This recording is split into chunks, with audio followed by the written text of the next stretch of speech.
చప్పట్లు కొట్టాలి గట్టిగా. అదేవిధంగా నూతనంగా మన జిల్లాకి young and dynamic IAS officer Tejas Nandlal Pawar గారు జిల్లా కలెక్టర్గా నిన్ననే చేయడం జరిగింది. వారికి కూడా స్వాగతం పలుకుతున్నాం.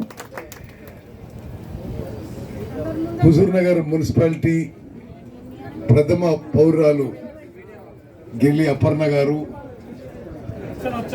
అర్చన గారు, వారికి కూడా ఈ కార్యక్రమం చేసేందుకు అసలు వారే ఈ కార్యక్రమానికి సభాధ్యక్ష వహించాలి.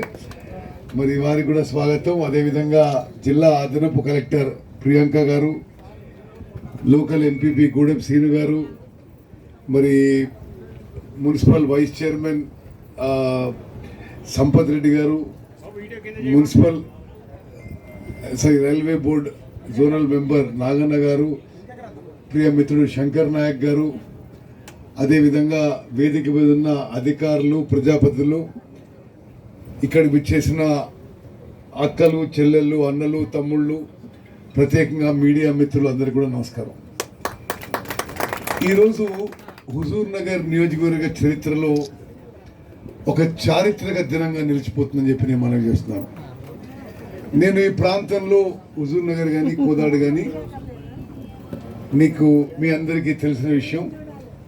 6 సార్లు ఎమ్మెల్యేగా ఉన్నా, ఎంపీగా ఉన్నా, ఉమ్మడి ఆంధ్రప్రదేశ్లో మంత్రిగా ఉన్నా, మళ్ళీ ప్రత్యేక రాష్ట్రంలో మంత్రిగా ఉన్నా. అన్నిటికంటే పెద్ద సమస్య నిరుద్యోగ సమస్య. తెలంగాణ రాష్ట్రంలోనే పెద్ద సమస్య నిరుద్యోగ సమస్య. దురదృష్టవశాత్తు ఏ కారణంగా అయితే తెలంగాణ రాష్ట్రం రావాలని 1200 మంది యువతీ యువకులు వారి ప్రాణాలు బలిదానం చేసిండ్రో,